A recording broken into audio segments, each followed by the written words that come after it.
오늘 시간에는 마지막 때에 짐승에게 죽임당할 음녀는 대체 누군가?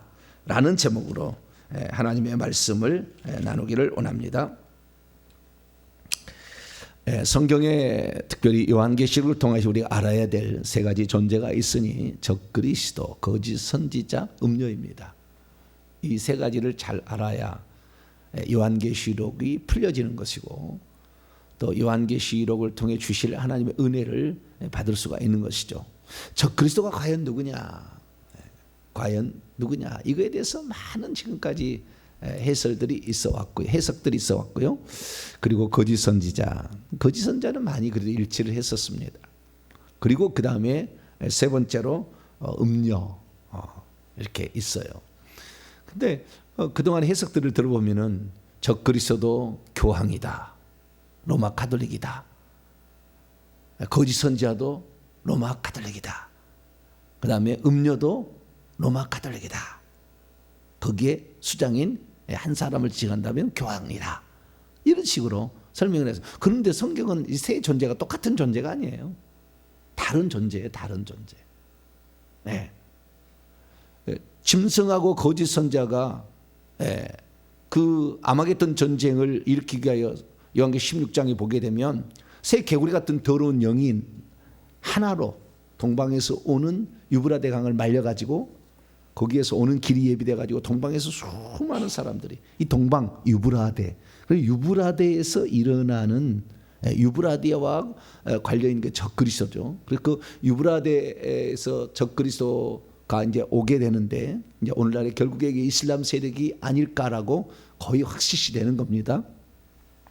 그런데 그 적그리스도, 이 적그리스도하고 거짓 선자는 다른 거죠. 바다에서 올라오는 짐승, 땅에서 올라오는 짐승이라고 얘기 나왔고, 결국에 적그리스도를 도와서 적그리스도를 숭배케 하고 우상을 숭배케 하고 우상 숭배가 해도 관계없다 이렇게 함으로써 초대교회로 말하자면 이세벨 같은 여자, 제사의 음식을 먹어도 관계없고 황제 숭배에도 관계없다. 우리가 예수 믿는 믿음이 있는데 무슨 중요하냐 이런 식으로 이제 얘기를 하는 거죠. 그래서 이 적그리스도는 이방 세력에서 일어나서 하나님의 백성을 핍박하고 죽이는 존재. 그래서 하나님을 대적하는 그 존재. 그래서 보통 이방에서 일어났던 대제국, 대제국의 그 수장 우두머리를 짐승, 적그리스도, 바다에서 올라온 짐승이라고 표현할 수 있는 것이고, 그 적그리스도를 도와서 적그리스도로 하여금 그 일을 할 수 있도록 그냥 교회나 구약시대는 유대교, 신약시대는 교회겠지만 이런 데서 일어나서 계속해서 그를 이렇게 미혹해가지고 속게 만들어서 결국에 하나님이 아닌 우상을, 신을, 다른 신을 섬기게 만드는 그러한 존재, 이게 거짓 선지자다. 이렇게 정의할 수가 있겠습니다. 그래서 이 거짓 선지자는 하나님을 믿는 쪽에서 나오는 사람들이지만 결국에 호남주의를 통해서 하나님이 아닌 것을 따라가게 만드는, 그래서 우상 숭배케 하는, 미혹하는 구약의 그 유대교 쪽의 지도자들이고 신약에는 교회의 지도자이다. 이렇게 정의할 수가 있겠습니다. 그런데 우리가 여기서 알아야 될 귀중한 사실 하나는 사단은 모방의 천재이라는 거예요. 사단은 모방의 천재. 그래서 예수님을 그대로 이렇게 닮게 이렇게 하는 거죠. 그래서 하나님, 예수님, 성령님이 있다고 한다면, 하나님은 하나님을 대적한 존재 사탄이라 한다면 짐승이 제2인자 이렇게 나오잖아요. 그래서 이 2인자, 이 적그리스도, 이 그리스도를 대적하는 거니까. 그래서 성자를 대신하는 존재가 짐승, 그리스도를 대신하는 존재 적그리스도 한다고 한다면은 성령, 그래서 뭔가를 깨우쳐주고 가르쳐주나 잘못 가르쳐주는 이 성령은 우리 하나님 편에 속한 자라면은 거짓 선지자는 사탄 편에 속해가지고 그리스도가 아닌 다른 것을 이렇게 섬기게 만드는 미혹하는 자, 성부, 성자, 성령, 그 다음에 사단인 영과 짐승과 거짓 선지자, 이렇게 삼위일체를 모방을 한다 이렇게 보여집니다.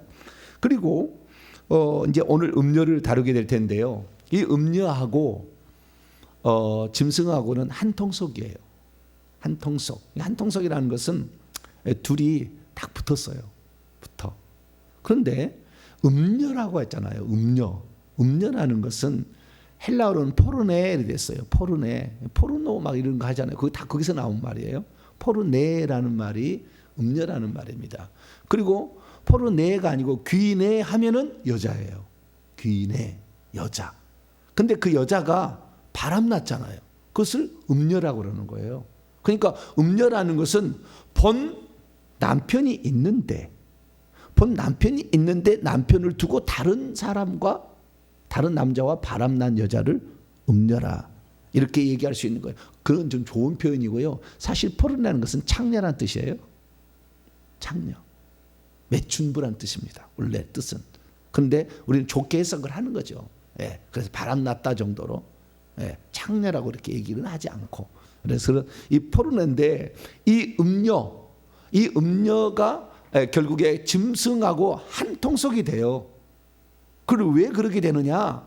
쉽게 말해서 이 예수 그리스도를 믿고 있는데 예수님이 신랑이잖아요. 그 신랑만을 믿고 의지하고 따라가야 되는데 신랑 말고도 다른 것을 추구하는 여자예요. 예수 그리스도를 믿고 있으니까 이건 교회겠죠. 교회인데 예수 그리스도를 믿고 있으면서도 다른 것을 좋아하고 그것을 추구하고 따라가는 거죠. 이 요한계시록 17장 18장 여기에는 음녀의 비밀을 알려줘요. 음녀가 누군가 알려주게 되는데 이 음녀가 추구하는 두 가지가 있어요. 하나는 물질 돈입니다. 그래서 사치합니다. 물질 돈을 추구해요. 계속 물질 도구를 주는. 두 번째는 뭐냐면은 음행을 저질러요. 음행을. 이 음행은 육체적 음행과 그다음에 영적인 음행, 우상 숭배를 같이 하는 겁니다. 그래서 거짓 선지자하고 음녀는요 비슷한 구석이 있어요. 그 성격이 비슷한 게 있다고요. 근데 이 거짓 선지자라는 것은 적 그리스도를 믿도록 만드는 사단이 쓰는 건데 겉으로 볼 때는 교회 지도자죠. 교회 지도자인데 그렇게 한다고 한다면은 이 음녀라는 것은 그런 지도자를 비롯한 모든 그리스도인들을 다 지칭하는 거예요. 누구든지 음녀는 될 수가 있어요. 거짓 선지자는 누구든지 될 수는 없어요. 이렇게 말씀을 전하는 자, 용처럼 말을 잘하는 자가 거짓 선지자가 되지 누구나 거짓 선지자 될 수는 없어요. 그러나 음녀는 누구든지 다 돼요. 바람 나면 되는 거니까. 그 바람이 뭐예요? 돈을 추구하고 쾌락을 추구하는 거예요. 두 가지입니다. 돈을 추구하고 쾌락을 추구한다. 이 두 가지 특징이에요. 좀 이따 얘기하겠습니다. 그래서 이 두 가지 특징으로 주님 말고도 다른 걸 좋아해. 주님 말고도 다른 걸 사랑해. 본 마음은 거기에 있어. 기둥서방을 따로 두고 있는 거예요. 원래 자기가 서방이 있는데 기둥서방을 따로 두고 있는 거예요. 이걸 뭐라고 하냐? 음녀라고 한다는 거예요. 그래서 이 음녀라는 것은 구약적으로 표현하기는 쉽지 않아요. 왜냐하면 아직 그리스도가 나타나지 않았기 때문에. 오실 메시아잖아요.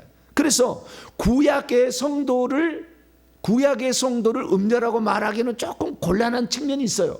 완전히 거부할 수는 없겠지만. 왜? 그때는 오실 메시아를 믿은 건데 오실 메시아만 기다리고 있으면 이것은 음녀라기보다는 소망이 비틀어진 것이고 그 정절을 안 지킨 그런 것이라 한다면 이미 예수가 오셔가지고 예수님 오셔서 그 예수님을 믿는 사람은 이미 이제 결혼한 상태거든요. 그러니까 주님과 내가 한 몸이 된 거 아닙니까? 그런 상태에서 이 바람을 피워야 음녀가 되는 거니까 음녀라는 것은 이 요한계시록이 쓰여질 당시에는 음녀가 존재하죠. 왜? 예수님이 오신 후니까. 그러나 구약에 로마 이전에 헬라 제국 때까지 그때까지 있었던 그때 당시는 음녀는 그렇게 하나님 믿으면서 다른 사람을 또 좋아하는 이런 쪽도 이제 있기는 있었겠지만 그러나 이쪽은 좀 약하죠. 그래서 유대인들은 오직 뭡니까? 유일한 하나님만 믿잖아요. 다른 건 안 믿잖아요. 그런데도 하나님을 버리고 다른 데로 간 사람들이 있었죠. 그래서 우상 숭배했다는 거죠. 바알 신성기고 아세라 신성기고 이런 사람들을 그때 당시는 음녀라고 표현할 수도 있겠죠. 그러나 아직 그리스도가 정확히 신랑이 정확히 오지 않은 상태이기 때문에 구약 성도를 음녀라고 좀 표현하기는 조금 어려운 것도 있다. 분명한 것은 이 로마 시대에는 이미 교회가 존재하고 있었고, 로마 시대 음녀는 그래서 어떻게 돼요? 로마 시대 음녀, 이게 결국에 로마 카톨릭이 대표적인 음녀의 표상입니다. 로마 카톨릭이. 왜냐하면은 이 로마 카톨릭이 처음에는 베드로를 후계한다고 다 지어낸 이야기지만, 베드로의 후계자라고 자기들이 얘기를 만들어냈지만, 나중에 한 500년 이렇게 지나게 되면은 이 300년 지나서 기독교가 공인되고 500년 지나면 이제 기독교가 엄청난 세력을 잇게 되는데, 그때 되니까 로마의 주교가 그동안에는 로마라는 나라가 있었는데요. 로마 나라가 왕만 자체한 게 아니라 폰티막스 맥시무스라고 해가지고 이방 모든 종교의 제사장도 가치를 했어요. 황제가 두 가지를 했단 말이죠. 그래서 콘스탄틴 대제가 이제 이건 아니다 싶어가지고 내려놓습니다. 내려놔요. 그래가지고 나중에 570년경에 가게 되면은 그 로마의 주교가 그걸 우리가 달라고 해서 세상 종교의 그 우두머리 제사장직을 교회로 끌고 들어와요. 그래가지고 이 두 가지 합쳐졌어. 그래서 교회하고 세상의 종교의 그 제사장과 교회의 제사장직을 같이 맡아버립니다. 그래서 이 음녀가 모든 큰 음녀로서, 로마 카톨릭 큰 음녀로서 모든 음녀들의 어미가 되는 것이고, 모든 가정한 것들의 어미가 돼요. 섞여가지고. 그래서 로마 천주교는 아주 확실한 음녀예요. 그래서 세상 종교의 모든 걸 다 가져, 태양신 종교를 가져왔어요. 그래서 태양의 표시가 다 돼 있습니다, 로마는. 그래서 이 세상의 종교와 기독교를 섞어가지고, 그래서 결국에 세상 권력을 쥐게 되고, 그래서 로마 가톨릭은 여기 붉은 진홍빛 옷을 입듯이 로마 천주교 자 교황들은 그런 거 입잖아요. 그리고 사치라고 금자를 들고 있고 보면은 다 그런 거 하잖아요. 물질을 추구하고. 그 세상 권력은 적그리스도입니다. 세상 제국이니까. 세상 제국과 로마 제국과 결탁해서 로마 천주교가 결국에 권력의 맛이 들어가지고 권력에 빠지게 되므로 귀신 쫓지 않냐고, 병자 안 고치고 세상에 이런 거하고 잘 이렇게 놀아놔서 쾌락과 물질과 사치로 이렇게 물들어가는, 그러니까 로마 천주교는 100% 음녀라고 볼 수가 있죠. 로마 천주교 거기에 속한 사람들. 교황은 거짓 선지자라고 말할 수는 있으나, 그러나 로마 천주교 중세 1000여 년 동안 뭐 로마 천주교만 있었습니까? 그렇지 않았죠. 그래서 그 밑에서 똑같이 세상의 쾌락과 물질을 추구하는 사람들, 오늘날도 이런 사람들을 음녀라고 할 수 있는 거죠. 그래서 이 음녀라는 것은 지도자만 되는 게 아니라 누구든지 다 된다. 특별히 예수님 이후의 시대에는 로마 시대고, 로마 이후에 그때부터 음녀라는 게 확실히 나타나게 되었다. 특별히 그 음녀는 순수하게 예수님만을 신랑으로 믿는 사람을 죽여왔다. 그래서 로마 천주교가 로마 교황을 말을 따르지 않고 순수하게 성경 말씀을 믿고 따라가는 사람을 죽였으니 6천만 명을 죽였어요. 그래서 로마 천주교에서 만드는 게 고문이에요. 고문. 수많은 고문들을 해가지고 다 죽인 거예요. 마녀 사냥해가지고.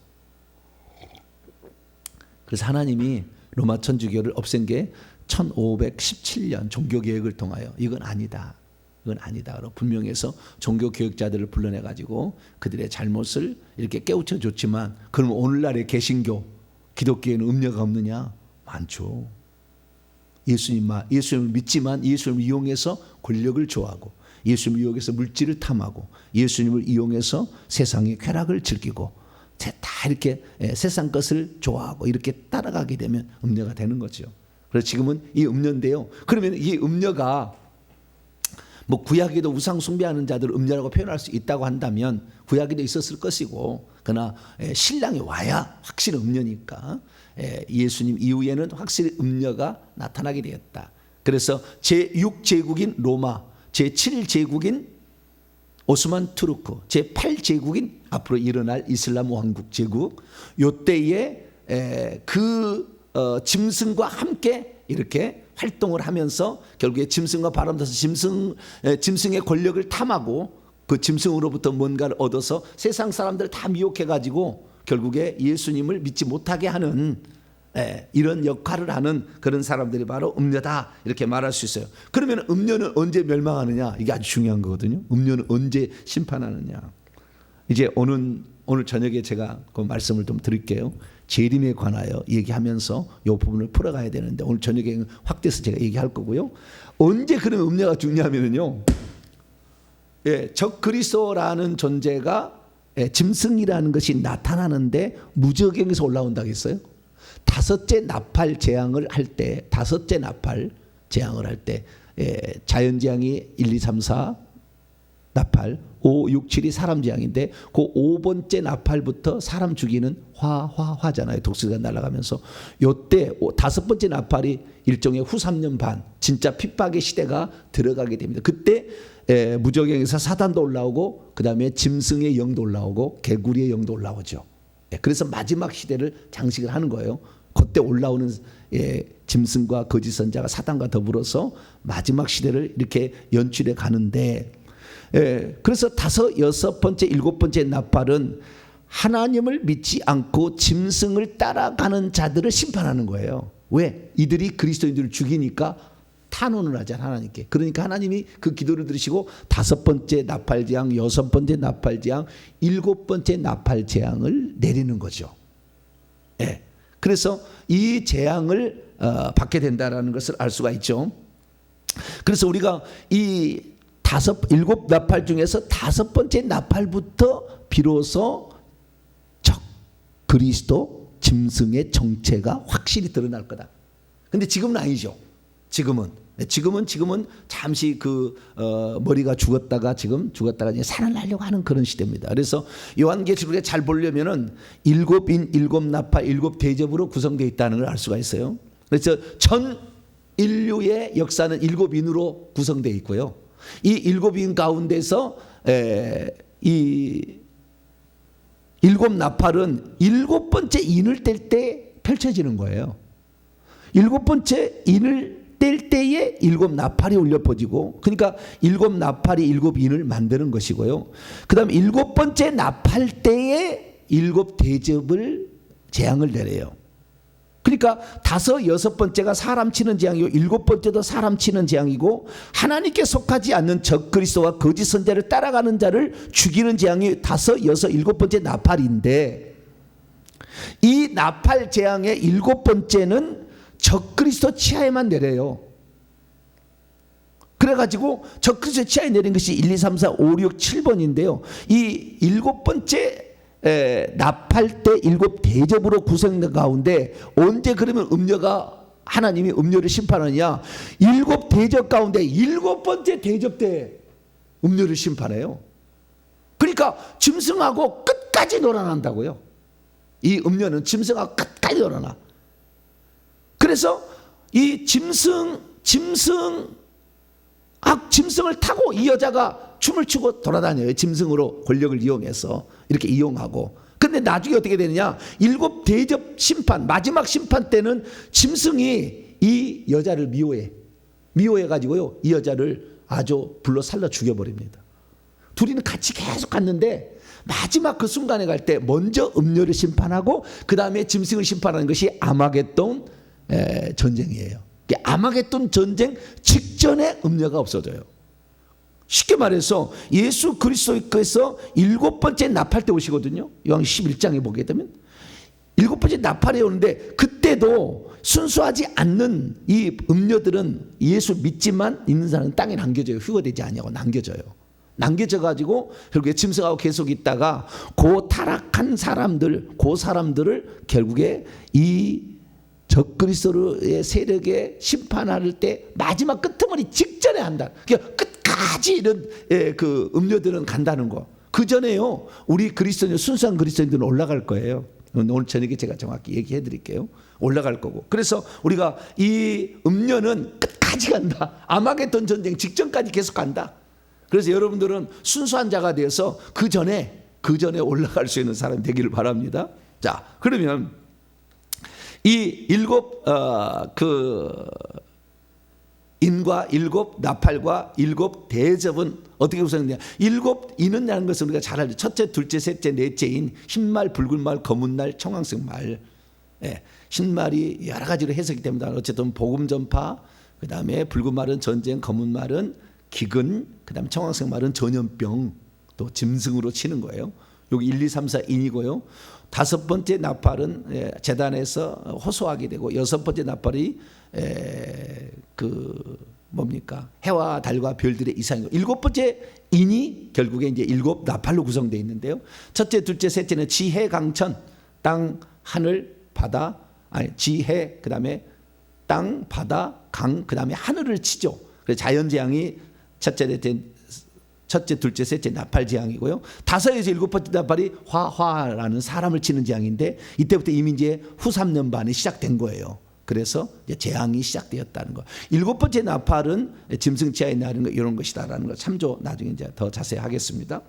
자, 그러면 이것을 정확히 음녀가 누군지를 어떻게 얘기해 주느냐? 요한계시록 7장 1절에서 6절에 정확히 얘기를 해줘요. 딱 제가 지금까지 하는 것을 종합해서 보면 바로 답이 나옵니다. 자, 17장 넘어갑니다. 요한계시록 17장 1절. 또 일곱 대접을 가진 일곱 천사 중 하나가 내게 말하 이르되 이리로 오라. 많은 물 위에 앉아 있는 큰 음녀가 받을 심판을 내게 보이리라. 이것은 일곱 대접 심판 때 죽는다. 그것은 나중에 이제 하고요.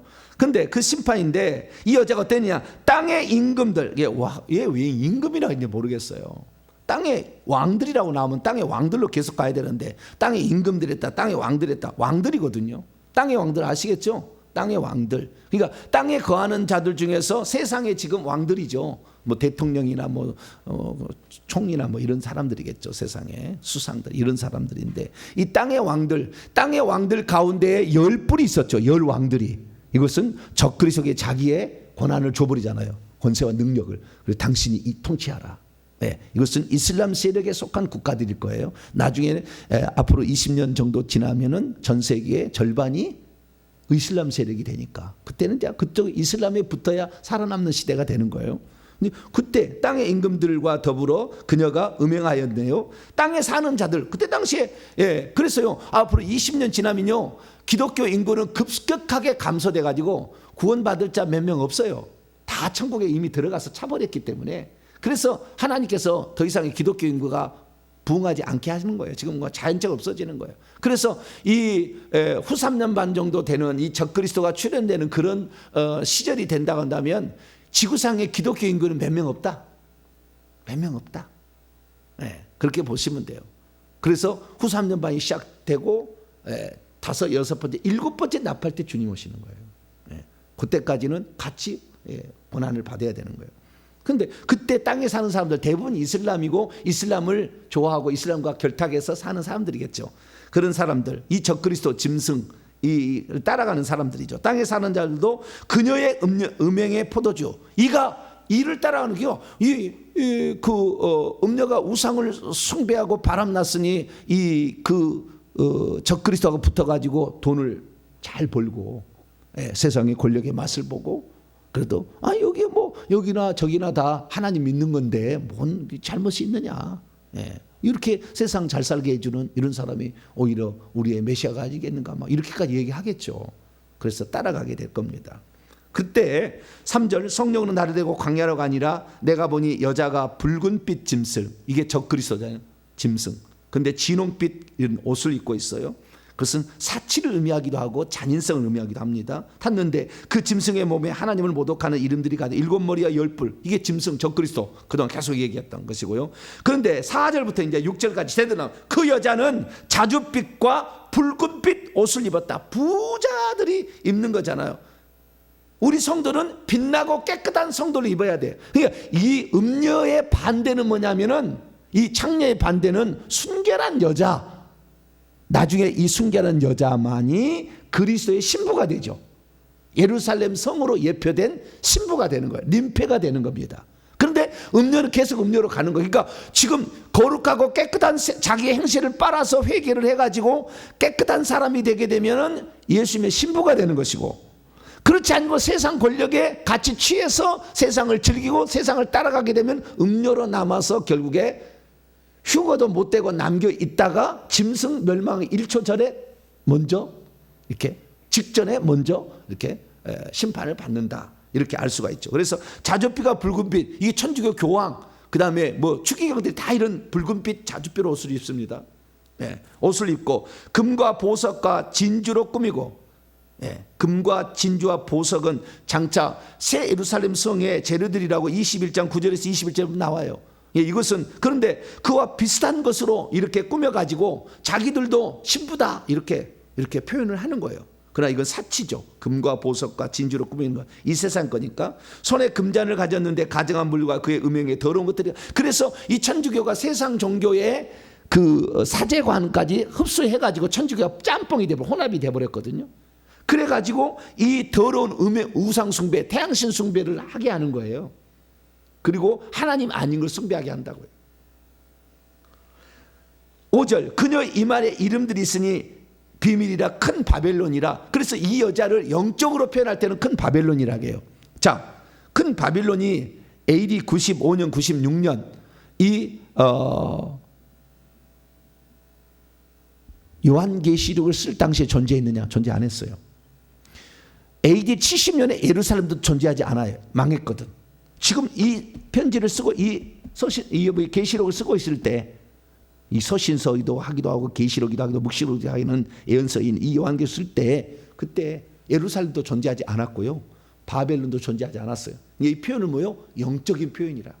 바벨론처럼 거대한 성을, 큰 성 바벨론이요, 계속 그러잖아요. 큰 성 바벨론.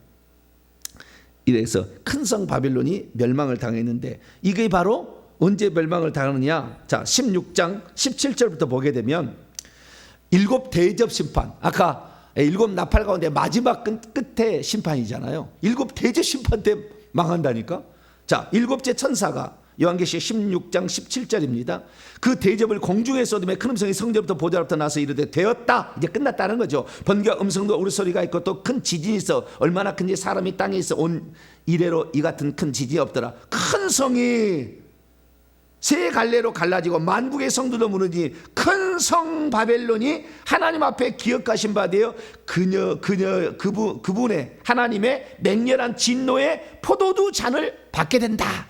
마지막까지 살아납니다. 일보 직전까지. 아마겟돈 전쟁에 음료는 참여하지 않아요. 짐승하고 짐승을 따르는 열 왕들과 땅의 왕들이 참여하는 겁니다. 음료는 그 전에 짐승이 죽여버려요. 계속 짐승하고 놀아놨는데 그 마지막에 죽여요. 그래서 이 음료는 끝까지 간다. 끝까지 간다. 이렇게 보시면 되겠습니다. 다시 17장으로 넘어와서 5절, 큰 성 바벨론은 비밀이다. 땅의 음료들, 땅의 종교들이죠. 그 우상 숭배하는 종교들, 가증한 것들, 이런 것들에 이제 우두머리가 됐어요. 500년, 570년 정확히 그분에게 옮겨갑니다. 그래서 짬뽕이 돼가지고 하나가 됐습니다. 6절, 또 내가 보면 이 여자가 성도들의 피와 예수의 증인들의 피에 취한지라 내가 그 여자를 보고 놀랍게 여기고 크게 놀랍게 여기니. 이 여자가 성도들의 피와 예수의 증인들, 성도들은 일반 백성, 예수 믿는 백성들을 말하는 거예요. 예수의 증인들은 지도자급이잖아요, 다. 그렇죠? 이런 사람 다 죽였다는 거예요. 그러니까 이 여자가 음녀인 것이 정확하게 된 것은 로마 시대, 교회 시대, 헬라 시대까지는 아직 음녀가 정확한 게 아니고 예수의 증인들을 죽이자는 거니까 로마 시대 이후에 바람난 교회, 타락한 교회, 예수 이후에 배교한 교회, 이 더러워진 교회 성도들과 지도자들을 음멸한다, 이렇게 정확하게 이렇게 하는 거죠. 로마 시대에 나왔으니까 로마 천주교와 그 성도들이 하나님을 믿는다고 하면서 사실은 세상의 권력, 돈과 쾌락을 즐기고 적당히 살아가는, 오늘날도 그러잖아요. 예수만 순수하게 믿지 않냐고 적당히 세상하고 쾌락을 즐기며 살아가려고 하는, 다 음료되는 거예요. 음료는 남겨져. 휴가 안 돼요, 나중에. 그러니까 휴가 되시려면 순결해야 돼. 할렐루야. 지조를 지켜야 돼. 숨겨야 돼. 왜 음녀가 되느냐? 속에 귀신들이 많아서 속이해서 그러는 거예요. 빨리 덜어내야 돼. 회개해가지고 그래서 깨끗해져야 됩니다. 그래야 우리가 순결한 사람이 될 수 있습니다. 그래서 이 피에 취했다는 것은 죽였다는 거 아니에요. 그래서 천주교가 순수하고 이런 순결한 그리스도인들을 6천만 명을 마녀 사냥해서 죽였습니다. 종교개혁자 중에서도 죽임당한 사람이 많았어요. 루터하고 칼빈은 보호됐지만 다른 사람은 많이 죽임당했어요. 네. 자, 그러면 정리를 해보겠습니다. 음료, 영적으로 겉으로는 예수 믿는 사람이고 겉으로는 예수님을 신랑으로 취한다고 말하고 있지만 실제적으로는 짐승을 자기의 남편으로 둔 간음하는 교회 성도라고 정의할 수 있겠죠. 그래서 이 짐승은 음녀는 짐승과 계속 함께 이렇게 살아요. 세상 권력과 세상 쾌락을 즐기며 계속 살아가요.